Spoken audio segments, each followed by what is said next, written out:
Welcome to Echoes of the Past, where history isn't just old, it's oddly fascinating.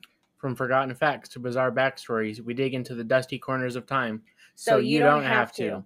I'm Jody Lynn, your amateur historian and full-time trivia hoarder. And I'm Ephraim, here for the facts and the fun. So let's rewind the clock and press play on the past. So the next few episodes are going to be multi-parters. I'm wanting to kind of go into a deep dive of how America became America, and I'm not talking uh, fighting the British or fighting the Mexican Revolution, none of that. I'm talking about America as it is today. So, before we dive into the lives of Cornelius Vanderbilt and John D. Rockefeller, let's set the stage. The term the men who built America refers to a small group of powerful industrialists and entrepreneurs who reshaped the United States during the late 19th and early 20th centuries. These men didn't just build businesses, they built infrastructure, industries, and in many ways, modern American capitalism. The five figures most commonly included in this group are Cornelius Vanderbilt, who revolutionized transportation via railroads and steamships; John D. Rockefeller, the oil magnate and founder of Standard Oil; Andrew Carnegie, the steel tycoon who helped shape the skylines of America; J.P. Morgan, the banker who consolidated industries and rescued the U.S. economy more than once; and then Henry Ford, who brought the automobile to the masses and changed manufacturing forever. Together, these men transformed the American economy, turning the U.S. into a global industrial superpower. But their legacy is complicated, a blend of innovation, ruthlessness, philanthropy, and controversy. This episode, we begin our deep dive into two of the earliest and most influential, Vanderbilt and Rockefeller. Before the tycoons of steel and oil, there was a man who built his fortune on movement, both on water and land. That man was Cornelius Vanderbilt. So, the early life of Cornelius was that he was born in 1794 on Staten Island, New York, to a modest family of Dutch descent. He quit school at age 11 to work on his father's ferry boat, and by age 16, Vanderbilt started his own ferry service between Staten Island and Manhattan using a small sailboat bought with a $100 loan from his mother. He was nicknamed the Commodore, a nod to his dominance in the shipping industry. He became a fierce competitor in the steamboat business by offering faster, more reliable service at lower prices. He was also famously used the predatory pricing of slashing fares to undercut rivals, even at a short-term loss, until competitors folded. He also built the largest steamboat empire in America by the 1840s and was worth millions. Vanderbilt didn't invent steamboats, but he mastered their potential. Faster, cheaper, bigger. You know who Vanderbilt kind of reminds me of every time I look into him? Who? The main people that Dutch and his gang were fighting against. Oh, yeah, Cornwall? Yeah. Well, Cornwall was the oil business. Yeah. Which would have been technically Rockefeller. But for some reason, every time, I think it's just because of the fact that Vanderbilt did the steamboats and then he went to the trains. And Dutch kind of goes after both of those in the games, you know? Yeah. So that just kind of makes me think of Vanderbilt. Yeah, I mean, the train in the beginning and then the steamboat heist Mm-hmm. and when they get to Saint Denis. Talking about Red Dead Redemption 2. If you haven't played it, it's a good game. Play it. It's a great game. It's huge. Okay, so Vanderbilt started with the boats, but in the 1950s, he recognized that railroads were the future of freight and passenger transportation. Vanderbilt began selling off his shipping interests and investing in the railroads. By the 1860s, he had gained control of several key railway lines, including New York and Harlem Railroad, Hudson River Railroad, and the New York Central Railroad. These formed the backbone of the New York Central System, one of the most powerful rail empires in the world. Where others saw tracks and trains, Vanderbilt saw veins of gold connecting cities, industries, and wealth. He's known for hostile takeovers, and he would quietly buy up shares in a rival railroad until he had enough control to oust management. He used stock manipulation and strategic consolidations to build monopolistic control over northeastern rail lines. He prioritized speed, efficiency, and expansion, pushing for standardized gauge tracks, advanced locomotives, and centralized routes. He was known for cutthroat competition, once famously locking out other railroads from access to New York City to crush a position. So I want to hit on that one really quick. So Vanderbilt was getting to where he was losing business at one point, and ended up, because of course he owned the three main New York rail systems, he was losing business because they weren't willing to pay the fee for the other railways to use his railroads. So they were saying basically, "Oh, we're not going to pay you. Why should we? When we can just use them anyways." So he decided to shut down I think at the time there was like only a handful of bridges into New York on the railway. So he shut them down by blockading them with obviously built blockades and men with weapons, so that the trains had to stop. Otherwise, they would have derailed, they could have killed people, and essentially made it to where they had to pay. Otherwise, they were not getting into New York. So all of these other big competitions were literally losing money by the second, because they were before they knew it, they were pushing trains into those blockades and then having to stop and just sit there, because what do you do now? You know? So they were losing so much money on this, and it didn't take very long for him to take it back. Before Rockefeller, Vanderbilt, by the time of his death in 1877, was worth over $100 million, which is equivalent to over $3 billion today, making him one of the richest men in American history at the time. He donated $1 million to establish Vanderbilt University in Tennessee, one of the very first major acts of philanthropy by a U.S. industrialist. He left the vast majority of his fortune to his son William Henry Vanderbilt, continuing the family's dominance in American transportation. So before we move on, I do want to mention that Vanderbilt had two sons. We just touched on William, who he was not 100% fond of, to say the nicest way possible. His favorite son was the oldest of the two. I don't remember what his name was, but he died in the war at the time. And Vanderbilt had taught this child from being born, basically, up until he went to the war, on basically how the business was going to be run. How it was going to be handed down, all this stuff. And when he died, like, it devastated Vanderbilt. And at one point he was grieving because, everybody at the bars were celebrating the end of the war. Vanderbilt was grieving at the time and ended up getting into a full-on fist fight because somebody knocked into him with a beer. So Vanderbilt was not exactly happy about that. So William was kind of a softer personality from Vanderbilt. So Vanderbilt was not exactly happy about it. Did you find his name? I'm looking. Oh. So Cornelius Vanderbilt didn't just lay tracks. He laid the foundation for America's rise as an industrial superpower. But if Vanderbilt built the roads of progress, John D. Rockefeller fueled the engines that ran on them with oil that changed the world. His other son was called Cornelius Jeremiah Vanderbilt. Strong name. He had quite a few kids. Oh, did he? They usually only touch on the two boys. Few kids. How many? A lot. 13. Jesus. Okay. Dude was getting it in. Okay. Born in 1839 in Richford, New York, to a traveling salesman father and a devoutly religious mother. His father, known as Devil Bill, was known for shady dealings, while his mother taught him thrift, discipline, and hard work. They moved to Cleveland, Ohio at a young age and showed an early aptitude for math and business. At just 16 years old, he began working as a bookkeeper, and by 20 had co-founded his first business, a produce commission firm with Maurice Clark.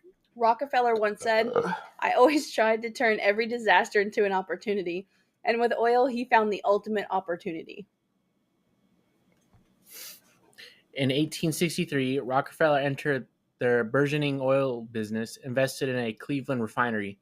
By 1870, he co-founded Standard Oil Company, which would grow into one of the most powerful and controversial monopolies in American history.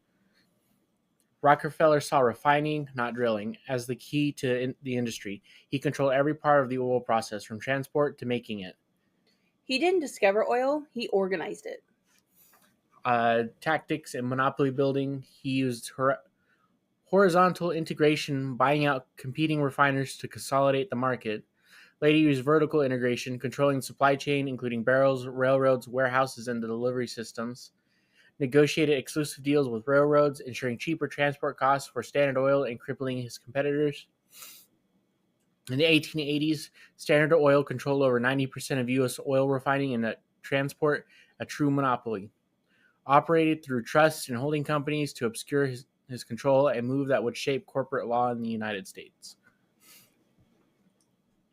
Though admired by many for his efficiency and charity, Rockefeller became a symbol of corporate greed and unchecked power. Ida Tarbell, a journalist whose father had been crushed by Standard Oil, published The History of the Standard Oil Company in 1904, a groundbreaking expose that turned public opinion against Rockefeller. In 1911, the Supreme Court found Standard Oil in violation of antitrust laws and ordered it to be broken into 34 separate companies, many of which, like Exxon, Mobil, and Chevron, still exist today. To the public, Rockefeller was a robber baron, but to history, he was a man who defined what capitalism could be. Just really funny thing. There was a meme that was going around a few months ago, where it was, I don't think it was Rockefeller specifically. It was like another one of those big, rich, generational families, where it's like you put like the most mundane, well, not really mundane, but like inconveniences, and you just blame it on one of the big, rich families. Really? Yeah. And you put like some stupid little reaction image on the bottom of it or whatever. Some of them were kind of funny, some of them not really. I thought that just talking about it just reminded me of it. I bet you could make them pretty funny. Rockefeller gave over $50 million in his lifetime, billions today, founding the University of Chicago, Rockefeller Foundation, and the medical research institutes that help eradicate diseases like hookworm and yellow fever. Believed wealth came with a moral responsibility, a principle he called the gospel of wealth. He lived to be 97 years old, dying in 1937, having become the richest man in modern history. Adjusted for inflation, estimates put his fortune as high as $400 billion in today's money. When an empire of steel rails met an empire of refined oil, America was forever changed. This is where Vanderbilt and Rockefeller's paths collided and commerce exploded. In the early 1870s, the transportation industry, dominated by Cornelius Vanderbilt, was essential to the oil business, and the budding empire of John D. Rockefeller was eager for cost-effective, reliable shipment of its product. Vanderbilt controlled the railroads, which was the arteries of American commerce, while Rockefeller controlled the oil, the blood of the growing industrial age. Both men were ruthless strategists, practical thinkers, and deeply interested in long-term control over their markets. Their alliance was not built on trust or friendship. It was calculated, the perfect storm of necessity and power. The 1870 deal with Vanderbilt, of course seeing the future in oil, had invited Rockefeller to New York City to negotiate a deal that would give Standard Oil special rates on his railroads. Rockefeller took a train to New York overnight, arriving unannounced and reportedly slipping into his hotel in the early hours to meet with Vanderbilt. The resulting agreement gave Standard Oil a massive discount on shipping rates known as rebates, and, in return, Vanderbilt's rail lines got a near guaranteed volume of oil shipments. This deal was crucial to Standard Oil's rise. It allowed Rockefeller to undercut competitors, expanding his refining capacity, and to dominate the oil market within a matter of years. I do want to put out there, when he made this deal with Vanderbilt, he guaranteed and promised Vanderbilt that he would be able to fill every single one of his trains to the brim with oil. At the time, Rockefeller did not have the capability of doing this at all. So he started having to figure out a very quick and very efficient way to be able to monopolize his field. And at the time, Vanderbilt and his son William, I believe I remember it saying, neither of them trusted Rockefeller as far as they could throw him. They did not. They did not trust this deal. They did not think it was going to be a great idea. But he was promising so much, and so much money was going to come out of it, that they were like, let's see what happens. Vanderbilt gave Rockefeller the tracks, and Rockefeller sent a flood of oil down them. But alliances among titans rarely stay equal. By 1872, which was only a few years before Vanderbilt passed away, Rockefeller and other major refiners formed the Southern Improvement Company, designed to collaborate with railroads on setting favorable shipping rates and shutting out small competitors. The public, of course, found out, and the backlash was immediate. Riots broke out in Pennsylvania, and the scandal forced the railroads to cancel all agreements with the company. Vanderbilt, feeling threatened by Rockefeller's increasing control, began to fear the oil man more than he feared his railroad competitors. Power shift. Rockefeller began to diversify his transport network, investing in pipeline systems that could bypass railroads altogether. This bold move threatened Vanderbilt's dominance, cutting rail shipping needs and profits dramatically. Control shifted from the man who ran the rails to the man who could bypass them entirely. In building a pipeline empire, Rockefeller essentially declared independence from the titans of steel. Their brief alliance lit a fuse under American industrial growth. Together, they accelerated the monopolization of key industries, transportation, and energy. They also set the stage for antitrust legislation as the federal government eventually cracked down on their successors and corporate descendants. While Vanderbilt died in 1877, Rockefeller carried the momentum forward, using the leverage gained through their deal to become the most powerful businessman of his time.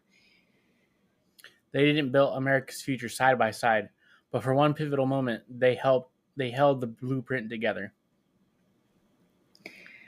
The fleeting but foundational partnership between Cornelius Vanderbilt and John D. Rockefeller wasn't just a meeting of two ambitious businessmen. It was the opening act in what would become the Gilded Age, a period in American history defined by explosive economic growth, corporate consolidation, and unprecedented wealth inequality. From their alliance emerged a new business model, one that prioritized monopolization over competition, vertical integration to control every step of production and distribution, political influence through lobbying and manipulation, and cutthroat tactics that eliminated weaker rivals.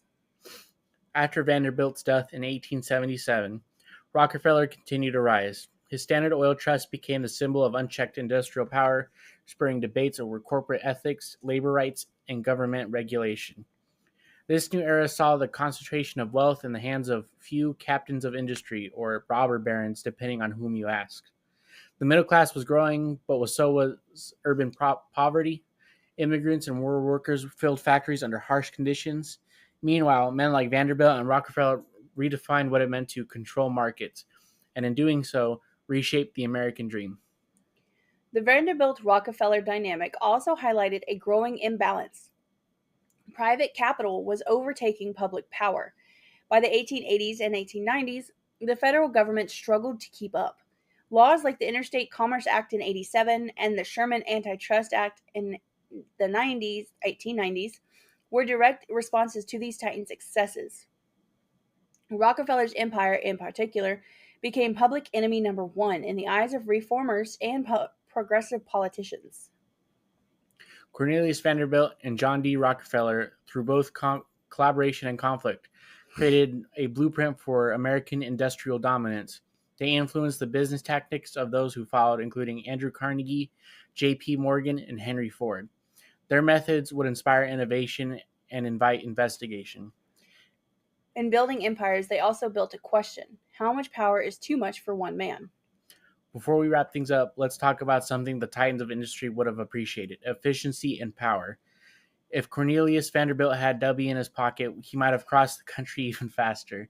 And let's be honest, John D. Rockefeller probably would have bottled the energy and sold it. But lucky for you, W already has.